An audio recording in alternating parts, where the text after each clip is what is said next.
Hello students, अब मैं आपके लिए लेकर आई हूँ कुछ एक नया टॉपिक। इसके ऊपर बेस्ड ही हमारे क्वेश्चंस आते हैं पॉलीनॉमियल के सारे चैप्टर के।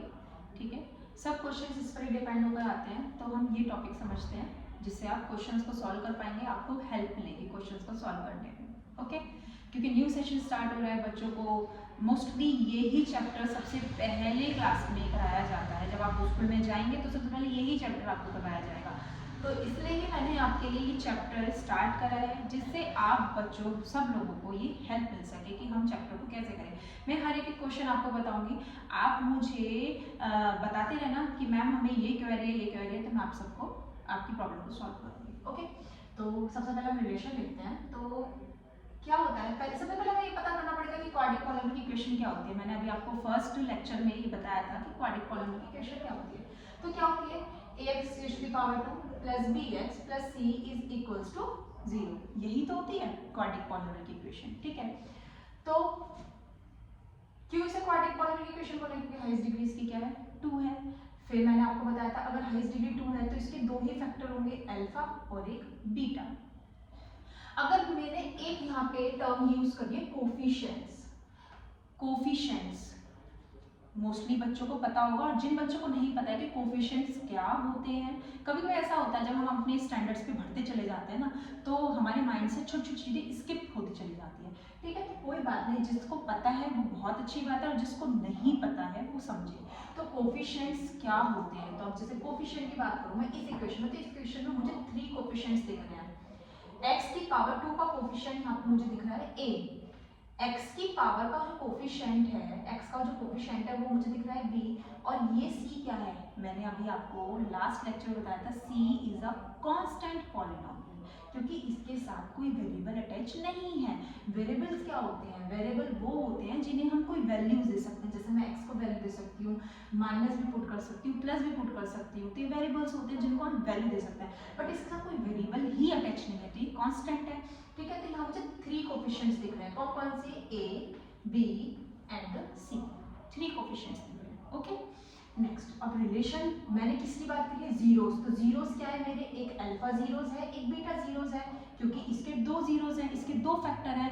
फैक्टर और जीरोस एक ही बात होती है। बच्चे बहुत कंफ्यूज हो जाते हैं कि मैम ये जीरोस क्या होती है, मैम ये फैक्टर्स क्या होते हैं। तो जीरोस और फैक्टर दोनों ही both are the same terms. Okay, तो alpha are one of the zeros and beta are other of the zeros. Okay, and 3 are coefficients a, b and c. Okay, now relation between the zeros at the coefficient, this one is alpha plus beta is equals to minus b upon a. Okay, means क्या है कि दो zeros का अगर हम sum करते हैं तो वो क्या आना चाहिए, minus b upon a आना चाहिए। नेक्स्ट है alpha into beta is equals to C upon A. अगर हम उनका प्रोडक्ट करें तो वो सी और ए को अगर हम रेशियो में डालें तो वो उसके इक्वल आना चाहिए।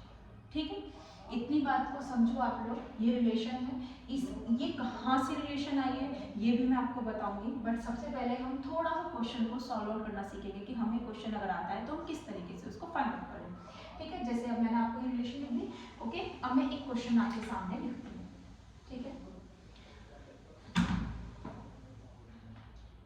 एक मैं अपने पास से एक एग्जांपल लिखती हूँ, x की power 2 plus 7x plus 12 is equals to 0। ठीक है, मैंने आपके सामने एक इक्वेशन लिखी। ठीक है, अब मैं इसकी फैक्टर करूँगी। तो हमने मिडिल टर्म स्प्लिटिंग सीखते हैं हम लोग, 9th में सीखते हैं।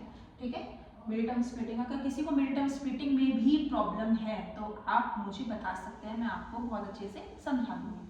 तो जैसे अभी ये है मिड, क्या होता है मिड टर्म स्प्लिटिंग में, ये होता है कि हमें ये फैक्टर ये देखना होता है, ये लास्ट में क्या है 12 आ रहा है और ये है 7।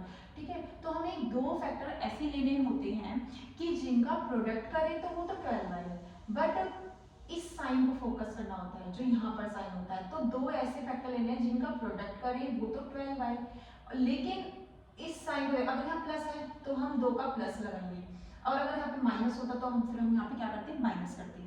तो दो फैक्टर ऐसे लेने जिनको प्लस करके क्या बैठे, 7 बैठे, बीच वाली टर्म बैठे, मिडिल टर्म। ठीक है, जब इसीलिए इसको हम बोलते हैं मिडिल टर्म स्प्लिटिंग। ओके, तो अब कैसे ऐसे कौन से दो फैक्टर हैं, अगर मैं देखूँ तो 4 3 जा 12 और 4 प्लस 3 करेंगे तो क्या आएगा, 7 आएगा। ठीक है, तो इसके फैक्टर क्या होंगे, x² plus 4 plus 3 x plus 12 is equals to 0।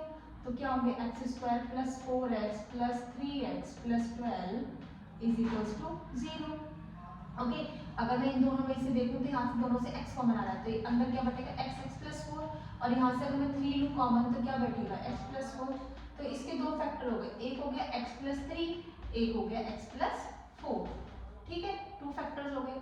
तो एक x की वैल्यू निकली -3, एक निकली -4 निकली। ठीक है, तो 2 जीरोस निकल गए। देखो मैंने बात करी थी क्वाड्रिक पॉलिनोमियल है तो दो ही जीरोस होंगे, तो एक ये इसको हम 1 जीरोस को मान लेंगे अल्फा, इसको नेम दे देंगे, और इसको हम नेम दे देंगे बीटा। ठीक है, एक हो गया अल्फा, एक हो गया बीटा। अब हमने क्या पढ़ा था, ये रिलेशन पढ़ी थी।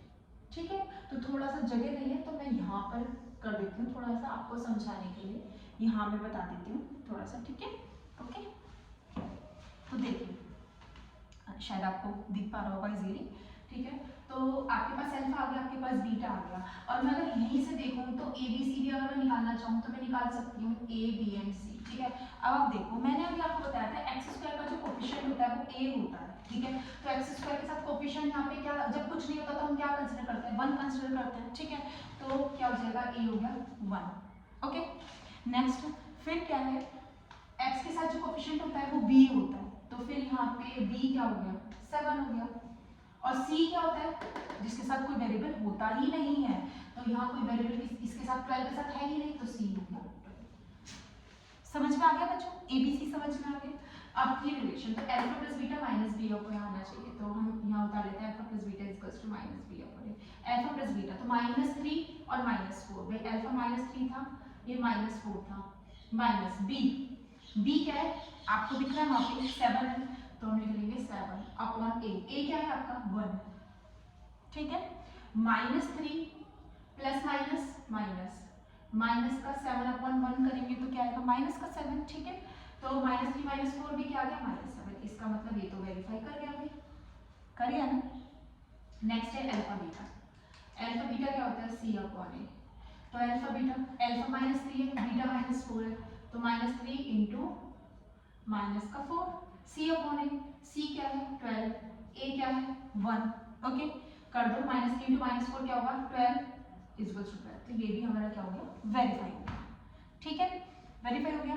तो ये क्वेश्चन इस तरीके से आएंगे आपको, जैसे मैंने अभी आपको ये रिलेशन पढ़ाई है कि आपको वो क्वाड्रिक पॉलिनोमियल देगा, आपको फैक्टर निकालने पड़ेंगे, अल्फा और बीटा निकालने पड़ेंगे, दो फैक्टर दो जीरोस, ठीक है, निकालने पड़ेंगे, एबीसी कोफिशिएंट्स निकालने पड़ेंगे, फिर रिलेशन निकालनी पड़ेगी। तो आपका एक क्वेश्चन इसमें से बोर्ड के एग्जाम में बनता है। ठीक है, मैंने आपको अभी बताया। अब इसका मैं एक रिवर्स बताऊंगी कि मान लिया अभी तो मैंने आपको जीरोस निकालनी सिखाई है। ठीक है, क्या करेगा क्वेश्चंस को, वो जीरो जब आपको देगा, आपको जीरोस देगा, फिर वो कहेगा क्वाड्रिक पॉलिनोमियल बनाओ। दैट मीन्स ये मैं कह रही हूँ कि जैसे ये आपको ये देगा, ये दोनों दे देगा, फिर कहेगा ये बना के दिखाओ हमें, ये कैसे बनेगी। तो नेक्स्ट वीडियो में मैं आपको ये सब समझाऊंगी कि ये जीरो से पॉलिनोमियल को कैसे बनाएं। ठीक है, आई होप ये आपको समझ में आया होगा, तो आप इसको उतार सकते हो। ठीक है, थैंक यू वेरी मच।